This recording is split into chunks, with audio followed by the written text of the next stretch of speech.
सर्वांचं स्वागत आहे. आपण पाहत आहोत 2013 ते 2025 पर्यंत जे TET परीक्षा म्हणजे शिक्षक पात्रता परीक्षा झालेल्या आहेत, त्यामध्ये TET पेपर 2 सामाजिक शास्त्र या विषया जो भूगोल विषय समाविष्ट करण्यात आलेला आहे, त्या भूगोल विषयाअंतर्गत महासागर, गर्ता, सामुद्रधुनी आणि समुद्र यावर विचारण्यात आलेले प्रश्न. तर पहा, 2014मध्ये आला होता. पोर्टोरिको गर्ता कोणत्या महासागरातील आहे? आणि याचे योग्य उत्तर 1 नंबर पर्याय होता अटलांटिक महासागर. त्यानंतर जगातील सर्वात खोल गर्ता कोणती असं 2016मध्ये विचारण्यात आलं होतं आणि ती होती, त्याचं योग्य उत्तर होतं पर्याय क्रमांक D, मरियाना गर्ता. बेटाजवळील जगातील सर्वात खोल अशी ही मरियाना गर्ता जगातील सर्वात मोठ्या अशा पॅसिफिक महासागरात आहे आणि हिची खोली 11,033 मीटर आहे. तर तुम्हाला ही माहिती उपयोगी पडेल, कारण नेक्स्ट टाईम काय खोलीसुद्धा विचारू शकतात. आता नेक्स्ट पाहूया, जमिनीत आत घुसलेल्या सागराच्या निमुळत्या होत जाणाऱ्या भागास काय म्हणतात? आणि याचे योग्य उत्तर आहे आखात. असा प्रश्न 2016 TET पेपर 2 सामाजिक शास्त्रामध्ये विचारण्यात आलेला होता. आता आपण हे सगळे TET पेपर 2चेच प्रश्न आपण पाहत आहोत. पहा, त्यानंतरचा प्रश्न होता, इस्रायलच्या दक्षिणेस टिमटिमचे आखात आहे असा 2017मध्ये प्रश्न आला होता आणि याचं उत्तर आहे अकाबा. नेक्स्ट आहे, किनाऱ्यालगत असलेल्या समुद्रात बुडालेला सर्वात उत्तर भागास टिमटिम म्हणतात किंवा टिमटिम, तो भाग टिमटिम असा 2016मध्ये प्रश्न आला होता आणि जे योग्य उत्तर आहे त्याला म्हणतात भूखंड मंच. त्यानंतर तोच प्रश्न आता कसा विचारला पहा, जगातील मासेमारी विस्तृत क्षेत्रे टिमटिम ह्या भागात आढळतात. 2017मध्ये असा प्रश्न आला होता. म्हणजे जो किनाऱ्यालगत असलेला समुद्रात बुडालेला भाग असतो, थळभाग, त्या ठिकाणी मासेमारी केली जाते. मग ह्या विस्तृत क्षेत्राला काय म्हणतात? भूखंड मंच. ते 2017मध्ये हा प्रश्न आला होता. त्याचे योग्य उत्तर येणार आहे भूखंड मंच, पर्याय क्रमांक B. पर्याय क्रमांक A. विस्तृत क्षेत्र पर्याय क्रमांक A होतं, तिथं भूखंड मंच.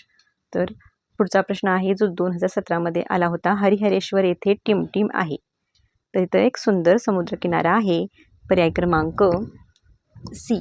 3 नंबरचा पर्याय क्रमांक होता.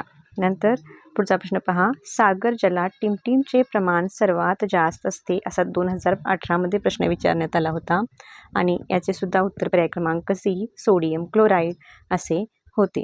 आता आपण पुढील प्रश्न पाहूयात. समुद्रसपाटीवर वायुदाब टिमटिम मिलीबार असतो, 2018मध्ये विचारण्यात आलेला आहे आणि ते योग्य उत्तर आहे 1013.2 मिलीबार. नेक्स्ट, खालील आकृतीतील सागरी गुहा यासाठी योग्य पर्याय निवडा. तर या ठिकाणी एक आकृती देऊन त्यांनी ते नंबर दिले होते आणि त्या नंबरवर आपल्याला सागरी गुहा शोधायची होती आणि तो नंबर होता पर्याय क्रमांक D मध्ये. तर आपण या ठिकाणी इयत्ता 8वीच्या पुस्तकामध्ये पाहू शकता, त्यामध्ये सागरी गुहा वगैरे सर्व त्या आकृतीमध्ये दाखवलेलं आहे. त्यानंतर तसाच प्रकारचा प्रश्न 2017ला सुद्धा आला होता. पहा, खालील आकृतीतील गुहा कोणती? तर इथं पण सागरी गुहा तुम्हाला शोधायची होती आणि ती पर्याय क्रमांक B तर जो नंबर दिला होता त्या ठिकाणी होती. यानंतर मलेशिया व इंडोनेशिया यामध्ये असणारी सामुद्रधुनी आपल्याला सांगायची आहे होती 2014मध्ये, ती होती मलाक्काची समुद्रधुनी. तर बघा, ह्या मलाक्काच्या समुद्रधुनीने काय केलेलं आहे, ही काय मलेशिया व इंडोनेशियामध्ये आहे. त्याबरोबरच आपण पाहूया पाल्कची समुद्रधुनी, नंतर मॅगेलनची समुद्रधुनी आणि तर पहा, पाल्क समुद्रधुनी पहिल्यांदा पहा. तर पाल्क समुद्रधुनी ही भारताच्या दक्षिणेकडील हिंदी महासागर व बंगालचा उपसागर यांना जोडते. तर मलाक्काची समुद्रधुनी ही मलेशिया व इंडोनेशियामध्ये आहे.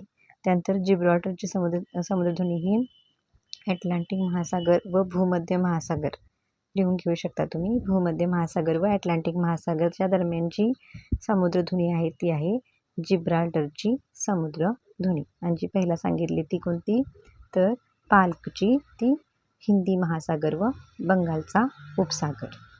त्यानंतर मॅगेलनची समुद्रधुनी जी आहे ती अटलांटिक महासागर व पॅसिफिक महासागर यांच्या दरम्यान आहे.